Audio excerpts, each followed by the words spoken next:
이사야 57장 14절부터 19절까지의 말씀 함께 읽습니다.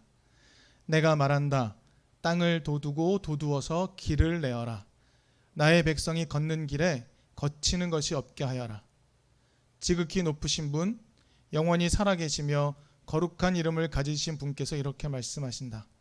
내가 비록 높고 거룩한 곳에 있으나 겸손한 사람과도 함께 있고 잘못을 뉘우치고 회개하는 사람과도 함께 있다. 겸손한 사람과 함께 있으면서 그들에게 용기를 북돋워 주고 회개하는 사람과 같이 있으면서 그들의 상한 마음을 아물게 하여 준다. 나는 사람들과 끝없이 다투지만은 않는다. 한없이 분을 품지도 않는다. 사람에게 생명을 준 것이 나인데 내가 그들과 끝없이 다투고 한없이 분을 품고 있으면 사람이 어찌 견디겠느냐. 사람의 탐욕스러운 죄 때문에 내가 노하여 그들을 쳤고 내가 노하여 나의 얼굴을 가렸다. 그래도 그들은 끝내 나를 거역하고 제 마음에 내키는 길로 가버렸다. 사람의 소행이 어떠한지 내가 보아서 다 알고 있다. 그러나 나는 그들을 고쳐주겠다. 그들을 인도하여 주며 도와주겠다. 슬퍼하는 사람들을 위로하여 주겠다. 이제 내가 말로 평화를 창조한다. 먼 곳에 있는 사람과 가까운 곳에 있는 사람에게 평화가 있어라. 주님께서 약속하신다. 내가 너를 고쳐주마.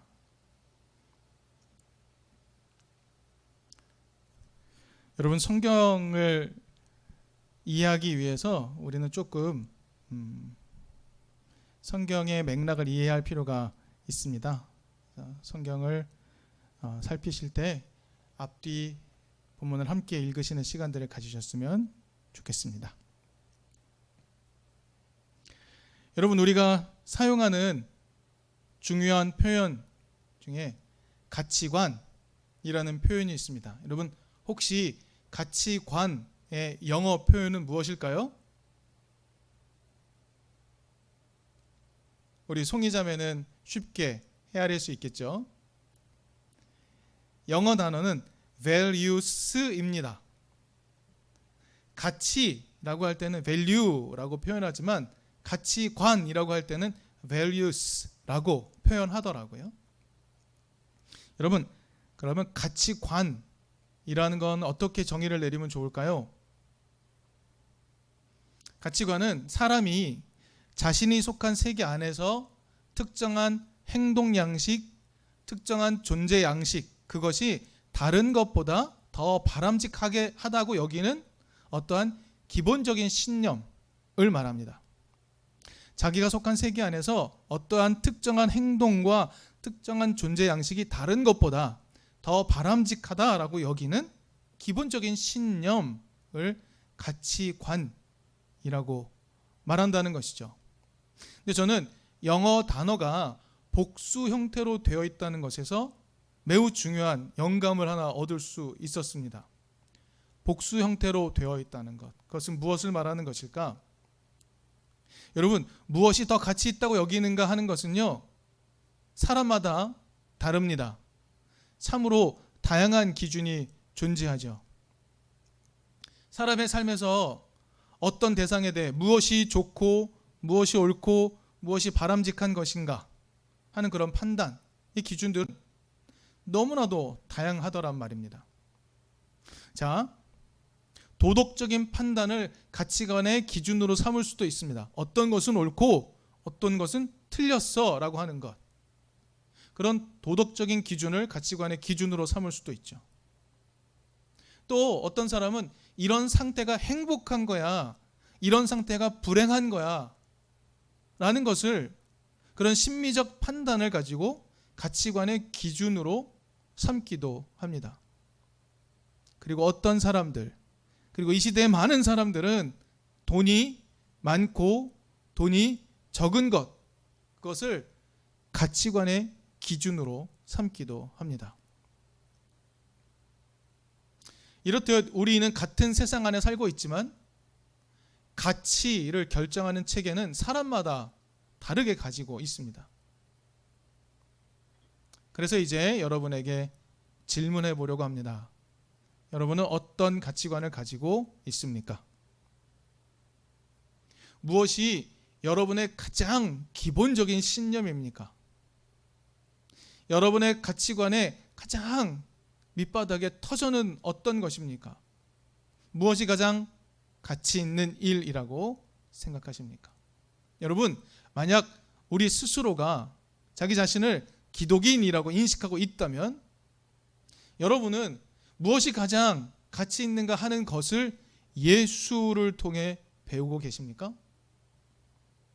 이제 우리는 그것을 확인해 보려고 합니다.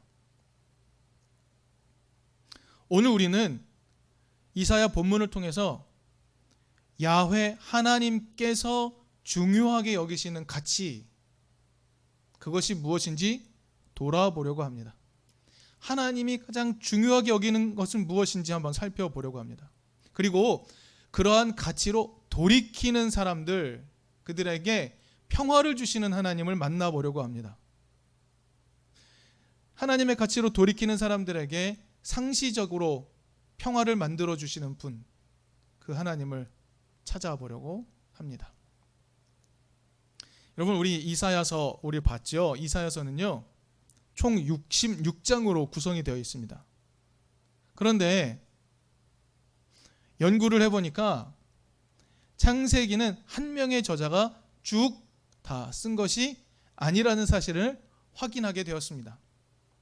그래서 소위 지금까지 연구 결과로 최소한 3명의 저자가 있다라고 생각하고 있습니다. 먼저 이사야 1장에서 39장까지, 이것을 제1이사야라고 부릅니다.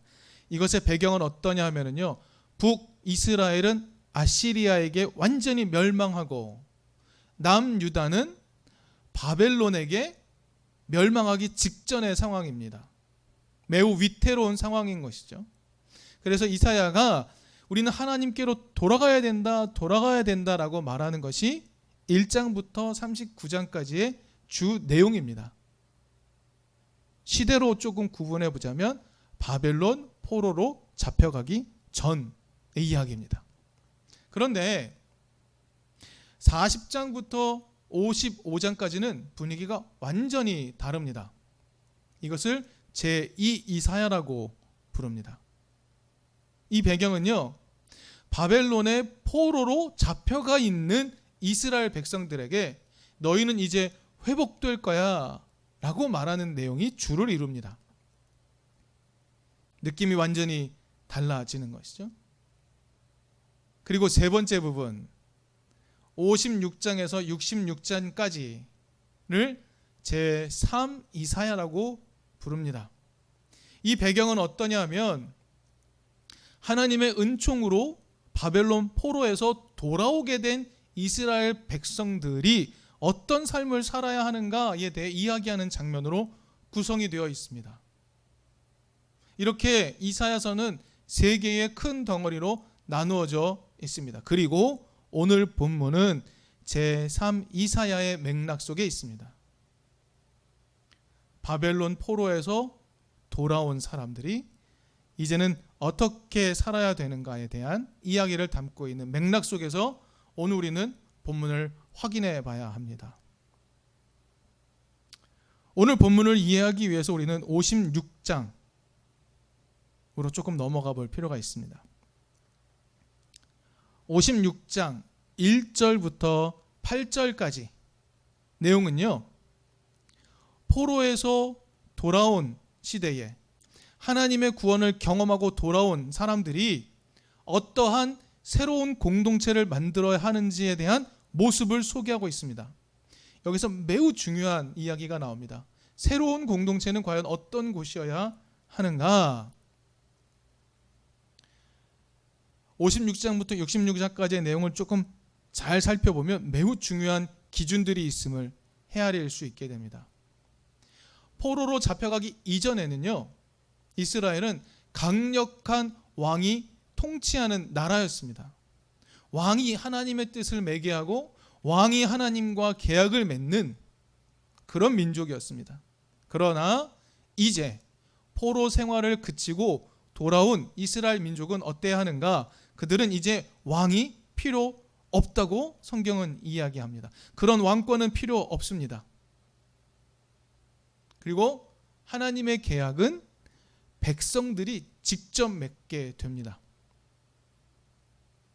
하나님과의 계약의 대상이 왕이 아니라 이제는 백성 개인이 됩니다.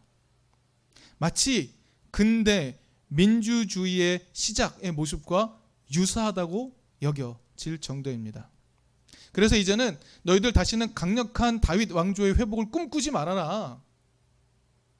이제는 백성 너희들 스스로가 회복되는 꿈을 꾸어야 한다라고 말해 줍니다. 강력한 통치자가 가치관을 제시하면 그 가치관대로 살아가는 그런 세상이 아니라 백성들 스스로가 하나님의 가치관을 깨닫고 그 가치관대로 살아가는 공동체가 되어야 한다라고 말씀하고 있는 겁니다. 그러면 하나님께서 보여주시는 그 가치관의 핵심은 무엇일까? 56장 1절, 2절 이렇게 말하고 있습니다. 주님께서 말씀하신다. 너희는 공평을 지키며 공의를 행하여라. 2절은 이렇게 말합니다. 공평을 지키고 공의를 철저히 지키는 사람은 복이 있다. 안식일을 지켜서 더럽히지 않는 사람, 그 어떤 악행에도 손을 대지 않는 사람은 복이 있다라고 말합니다.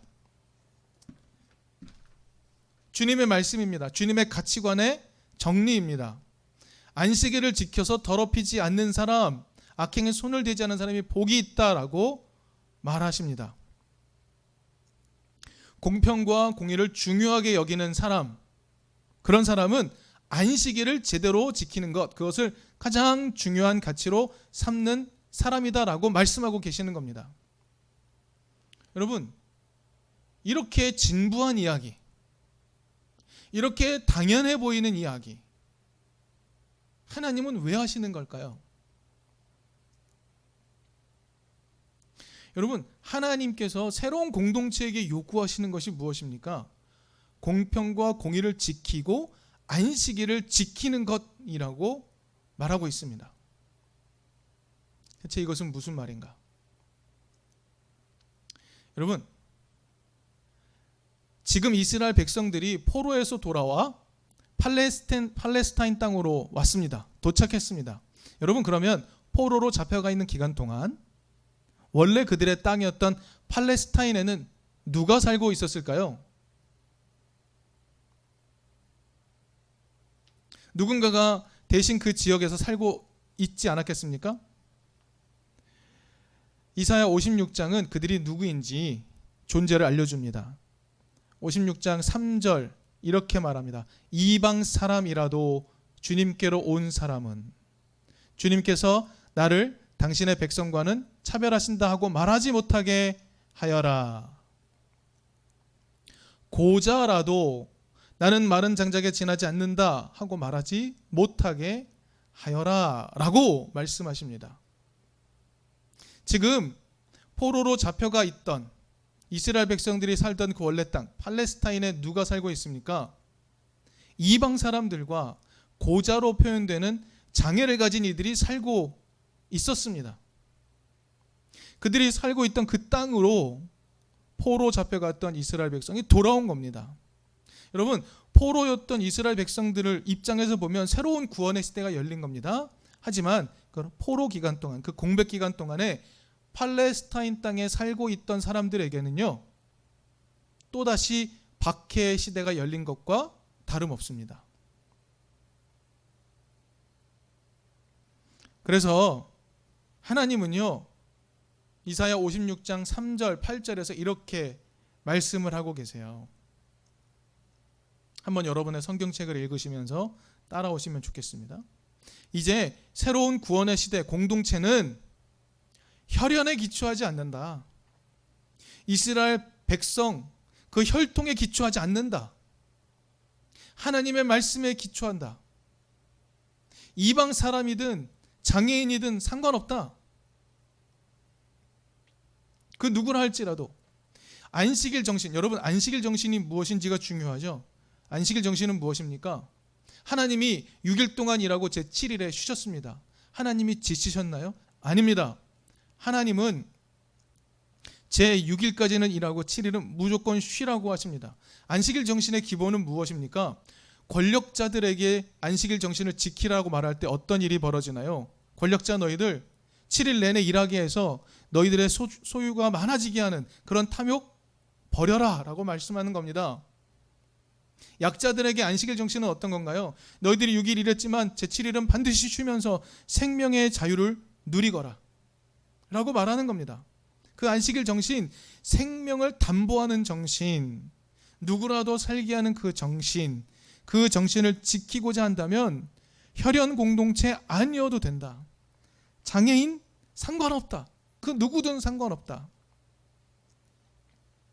이방 민족이어도 장애인이어도 누구라고 할지라도 안식일 가치를 따르기로 한다면 누구라도 새로운 공동체 하나님 나라의 백성이 된다 라고 말씀해 주고 있는 겁니다.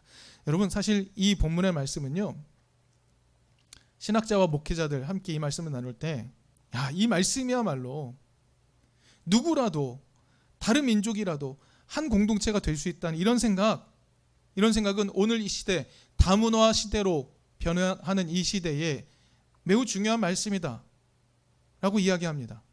매우 중요한 깨달음이다. 하나님은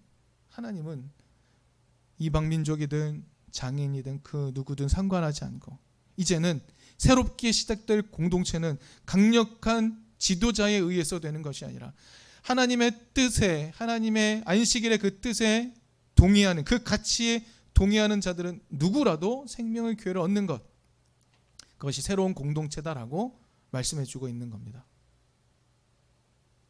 여러분, 오늘 본문은요, 이 안식일 정신을 가치관의 기준으로 삼고 새로운 공동체를 이루고 누구라도 차별하지 않고 누구라도 생명을 누리며 살아가도록 하겠다고 결정하며 전향한 사람들, 돌이킨 사람들,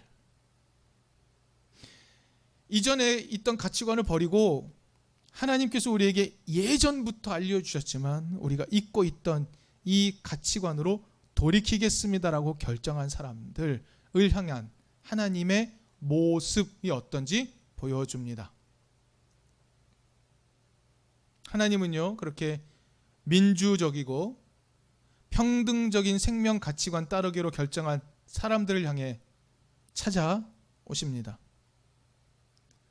회개하고 돌이키는 사람은 그 누구에게라도 찾아오십니다. 상한 마음을 아물게 해 주십니다. 그리고 하나님은 돌이키는 사람과는 더 이상 다투지 않겠다라고 선언하시기까지 합니다. 여러분, 오늘 본문 17절을 보면 이렇게 말씀하고 계세요. 하나님은요, 제 마음에 내키는 길로 떠나갔던 사람들의 모습까지도 다 알고 계십니다. 여러분, 제 마음에 내키는 길이 어떤 것이었나요? 효율을 따라가고 강력한 지도자를 따라가고 왕을 쫓으며 살 사람만 사는 세상, 살 가치가 있는 사람만 사는 세상을 만들었던 태도들, 그런 태도들을 이제 버리고 이방 민족이라 할지라도 고자라 할지라도 생명을 누릴 수 있게 하겠다는 그 민주적 결정을 내리는 사람, 안식일의 정신대로 살아가겠습니다라고 말하는 그 사람에게 하나님은요, 버선발로 찾아가신다라고 오늘 성경은 말씀해주고 있습니다. 그리고 하나님이 이렇게 말씀해 주시죠. 내가 평화를 창조한다. 먼 곳에 있는 사람과 가까운 곳에 있는 사람에게 평화가 있어라. 민주적 가치, 생명의 가치로 전환하는 사람들에게 하나님은 찾아오셔서 평화를 주신다라고 라고 매우 강력하게 말씀하고 계십니다. 여러분, 이 말씀 우리가 이전에 본 적이 있습니다. 바로 부활하신 예수님께서 제자들에게 나타나 처음으로 하신 말씀이 바로 이것입니다. 예수께서 이렇게 말씀하셨죠. 너희에게 평화가 있어라. 여러분, 오늘날 우리의 삶을 한번 돌아봅시다. 여러분, 우리는 어떤 가치관을 가지고 살고 있습니까? 여러분, 우리가 처음에 나눴지만 인간의 삶에 대해서 무엇이 좋고 무엇이 옳고 무엇이 바람직한 것인지 판단하는 관점은 참 다양합니다. 그 가운데 여러분은 어떤 것을 가치관의 기준으로 삼고 있습니까? 기독인은 예수를 통해 나타난 하나님의 뜻, 그것을 가치의 기준으로 삼고 살아가는 사람입니다. 우리가 이사야 56장 1절에서 8절 보았죠. 살펴보았죠. 그런데 그 하나님의 뜻은요, 그 구원 공동체, 새로운 공동체는 예수 때가 되어서야 겨우 시작할 수 있었습니다. 누구라도, 이방인이라도, 심지어는 사회에서 소외된 장애인이라 할지라도 누구라도 하나님의 은총, 안식일의 대상이라는 것 받아들이기까지 매우 오랜 시간이 필요했습니다. 여러분, 그리고 오늘날 우리의 삶을 한번 돌아봅시다. 이제 신자유주의 끝물에 살고 있는 우리, 이 신자유주의 자본주의 세상 속에서 우리에게 학습된 가치관은 무엇입니까? 경쟁을 통해서 이긴 사람만 살 가치가 있다. 그렇게 가치를 증명한 사람만 평화를 누릴 수 있다 라고 말하는 가치관이 오늘 이 시대에 우리를 사로잡고 있는 가치관입니다. 그러나 우리는 이런 가치관이 득세하는 세상 속에서 우리는 예수의 가치관을 가지고 살아가야 하지 않겠습니까? 우리는 이런 세상 속에서 어떠한 삶을 살 것입니까? 어떠한 가치관을 가지고 살 것입니까? 우리는 안식일의 가치를 공유하는 공동체입니까? 이제 우리의 삶을 결정하고 그 가치관대로 도전하며 살아가는 그런 삶을 살아야 될 시기가 점점 다가오고 있습니다.